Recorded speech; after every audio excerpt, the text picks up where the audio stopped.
e senhores senadores, eu reporto-me também ao veto equivocado do presidente Michel Temer ao aumento que foi concedido pelo Congresso Nacional aos agentes comunitários de saúde e aos agentes de combate à endemia. Já tratei desse assunto hoje na tribuna, apenas para reafirmar a minha posição favorável à derrubada do veto, até porque fui o relator da medida provisória que escalonou o reajuste dos agentes comunitários e de combate a endemias no Brasil. E quando você fala ao mesmo tempo da derrubada de veto de um reajuste salarial para uma categoria tão importante que percebe hoje um salário de R$ 1.014, em contrapartida, no mesmo instante, discussão de aumento do teto salarial para ministros do Supremo Tribunal Federal para R$ 39 mil, me faz lembrar outros pronunciamentos que fiz nesta casa da necessidade de uma reforma profunda do Estado brasileiro, de combate a mordomias, de combate a privilégios, para que nós possamos dar uma resposta clara, nítida ao nosso povo, ao povo mais pobre brasileiro, que não aguenta mais ver o andar de cima acumulando e preservando privilégios, enquanto que a maioria esmagadora da população vive na penúria da escassez de serviços básicos de saúde, segurança pública, de educação. Tivemos agora, revelado pelo Ministério da Educação, os dados iniciais do IDEB, do Índice de Desenvolvimento do Ensino Básico, onde, mais uma vez, lamentavelmente, com tristeza, sou obrigado a reconhecer que o governo do Estado da Paraíba não consegue atingir as metas, mas, em contrapartida, com alegria, trazer a boa notícia da superação das metas, por exemplo, da Prefeitura Municipal de Campina Grande.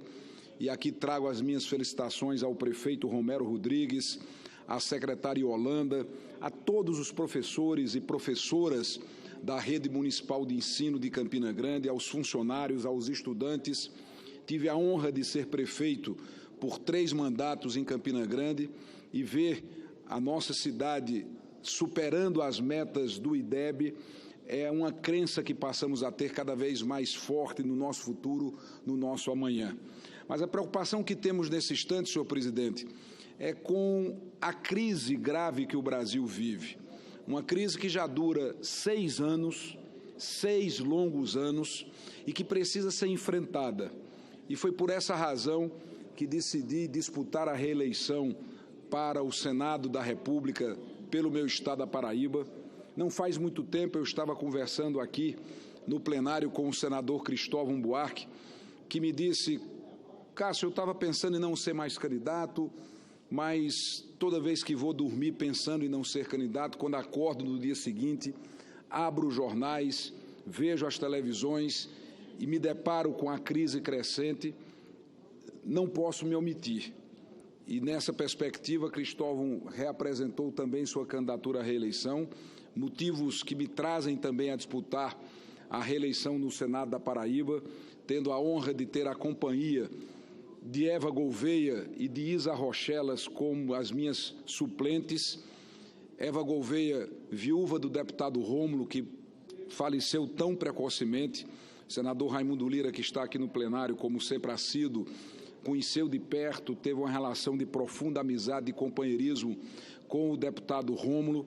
O senador Raimundo Lira, posso revelar isso, tenho certeza, publicamente, endossou a indicação de Eva pelo PSDB, que é o partido ao qual está afiliado o senador Raimundo Lira, e Eva Gouveia vem para representar a mulher paraibana, para representar o próprio PSD, representa, tenho certeza, o senador Raimundo Lira nessa composição, e pela 3ª vez na minha vida tenho mulheres participando da minha chapa, porque quando fui prefeito, pela primeira vez, Francisco Lira, Tico Lira, chamar carinhosamente nosso Tico, foi meu vice-prefeito, na sequência Lidaci, e no 3º mandato, Cosete Barbosa. Quando disputei a primeira vez o governo do Estado, tive Lauremília Lucena, esposa do ex-senador Cícero, também como minha vice. E agora, a presença de Eva, que é uma mulher simples, humilde, competente, trabalhadora, dedicada, que tem um envolvimento não apenas com Campina Grande, mas com a Paraíba inteira, muito intenso. E é uma honra poder ter Eva Gouveia nessa caminhada para que nós possamos lutar juntos, Eva e Isa Rochelas, com a minha participação na chapa, ao lado da nossa companheira também de chapa, Daniela Ribeiro. Na Paraíba tem uma característica muito interessante nesse instante, um profundo equilíbrio na composição da participação feminina na chapa da qual eu estou participando da eleição. Durante todos esses anos que estive aqui no Senado, eu vi a bancada feminina debatendo, discutindo a importância da participação da mulher, o empoderamento da mulher na sociedade, o espaço das mulheres na política. Nosso candidato a governador, Lucélio Cartacho, tem como vice Micheline Rodrigues, uma médica competente que atende pelo SUS, que tem uma vida dedicada à saúde pública de Campina Grande e da Paraíba, por que não? Porque ela atende pessoas de todo o Estado. E na chapa para o Senado, o absoluto equilíbrio também com a minha candidatura ao Senado e a candidatura da deputada estadual Daniela Ribeiro, além das minhas duas suplentes. De forma tal que na Paraíba a participação das mulheres está muito viva na nossa coligação, com esse objetivo central de lutarmos por conquistas importantes para o nosso Estado, como, por exemplo, a transposição do São Francisco.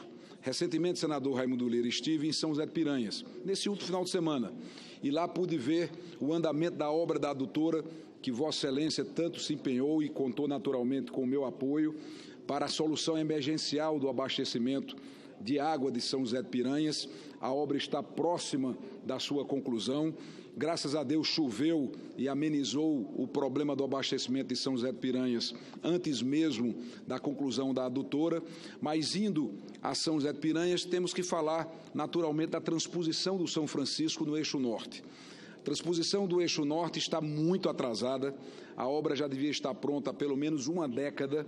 Infelizmente, sucessivas razões, motivos vários, impediram a conclusão da obra, mas tenho lutado aqui, ao lado do senador Raimundo Lira, da bancada inteira, para não apenas garantirmos a conclusão da transposição do São Francisco no eixo norte, uma vez que o eixo leste foi concluído e salvou Campina Grande de um colapso de abastecimento, salvou a região inteira de uma catástrofe de grandes proporções. Isso fez com que eu pedisse, inclusive, um reconhecimento à atitude do presidente Temer, mesmo não sendo da base do governo, mesmo não sendo aliado do governo. Não tenho um cargo no governo, nunca tive, não participo do governo. O meu filho, o deputado Pedro Cunha Lima, nas duas vezes em que foi chamado a votar na Câmara pela abertura da investigação contra o presidente Temer, votou pela abertura da investigação. Mas num reconhecimento, não faço política em caráter pessoal, não faço política em caráter menor, mesquinho. Reconhecemos, sim, a importância da conclusão do eixo leste, como reconheceremos a importância fundamental da conclusão do eixo norte e a luta que a nossa bancada vem travando para que o ramal Piancó se concretize e se transforme em realidade. O ramal Piancó é um canal de Mauriti, no Ceará, até a cidade de Conceição, na Paraíba, no açude de Condado, para que a partir do açude de Condado nós possamos ter a perenização do rio Piancó, trazendo água para o complexo de Curemas Mãe d'Água, que é o maior manancial que a Paraíba possui, acudindo e atendendo uma parcela importante do território paraibano. Mas estamos, nesse instante, preocupados também com a grave crise econômica, com o desemprego que assola o Brasil.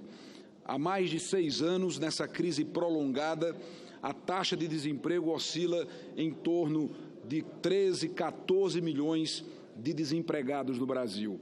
É preciso virar a página, é preciso olhar para o amanhã, olhar para o futuro e garantir a retomada da atividade econômica do Brasil para que seja recuperado o emprego. E para isso se faz necessário e urgente uma reforma no Estado brasileiro. A sociedade brasileira não aguenta mais carregar esse Estado tão pesado, cheio de privilégios, tomado de corrupção e que não consegue responder às demandas básicas de serviços essenciais, de saúde, segurança, educação, da própria geração do emprego. O Estado não gera riqueza, nós sabemos disso. Quem gera riqueza é quem empreende, E o empreendedor brasileiro muitas vezes é visto como um marginal, como alguém que está só querendo explorar a mão de obra, explorar o trabalhador.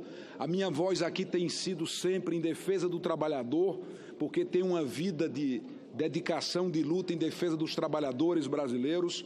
Desde o meu primeiro mandato na Assembleia Nacional Constituinte, quando consegui colocar na Constituição o direito do pagamento do salário mínimo integral para os trabalhadores rurais, bem como a redução em 5 anos para a aposentadoria do homem e da mulher do campo. Lá na Constituinte, coloquei também na nossa Constituição o direito do transporte coletivo gratuito para os idosos nas grandes cidades. Portanto, eu tenho uma vida inteira de defesa do trabalhador brasileiro e não abro mão dessa defesa, mas defendo também quem emprega. Defendo o pequeno comerciante, o dono da padaria, da mercearia, da pequena sapataria, da loja de confecção, que vive num sufoco tremendo, que luta por sua sobrevivência de forma constante, de maneira permanente, sem que haja qualquer sinal de melhores dias no horizonte a curto prazo. É preciso defender no Brasil quem empreende, é preciso defender o comerciante, é preciso defender o industrial, é preciso defender o microempresário individual, que não tem respaldo algum e que vive acochado por uma carga tributária sufocante, impostos altíssimos. Portanto, é o Estado brasileiro que vem quebrando o Brasil. Não é a sociedade a responsável pela essa crise. Muito pelo contrário, a sociedade é vítima dessa crise provocada por esse Estado que não cansa de aumentar tributos e não dá mais para aumentar impostos no Brasil. E é preciso enfrentar com coragem o problema do endividamento público brasileiro. Vamos traduzindo em números, o orçamento somados do Ministério da Educação com o Ministério da Saúde em 2017 foi de 220 bilhões de reais. Então, se somarmos o orçamento do Ministério da Educação com o orçamento do Ministério da Saúde, duas pastas fundamentais, sobretudo para o povo pobre brasileiro, temos a soma de 220 bilhões de reais. Pois bem, nesse mesmo ano de 2017, o governo federal pagou só de juros da dívida pública 380 bilhões de reais. Ou seja, 75% do orçamento dos dois mais importantes ministérios do país. 380 milhões de reais de juros. Senhor presidente, eu peço só mais alguns instantes para concluir a minha fala. Vou concluir, senhor presidente. Portanto, se o país investe 220 bilhões na saúde e na educação e gasta 380 milhões de juros, é claro que o problema do endividamento público tem que ser enfrentado, para que, ao se reduzir o endividamento público, tenhamos mais recursos para as áreas essenciais. Porque a parte mais expressiva do que se arrecada no Brasil está indo para pagar juros de uma dívida que não para de crescer. Crescer o Brasil significa diminuir o tamanho do Estado, combater privilégios, falar para a sociedade, reduzir carga tributária, empreender é garantir o desenvolvimento do Brasil, porque sem investimento não haverá desenvolvimento. E é essa defesa que farei, defendendo quem emprega, defendendo o trabalhador e combatendo privilégios, mordomias e gastos excessivos no Estado brasileiro.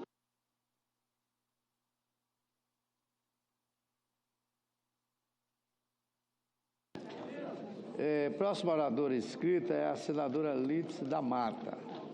Em seguida, já está no plenário o senador Eunício, o presidente. Daqui a pouco ele vai anunciar a ordem do dia.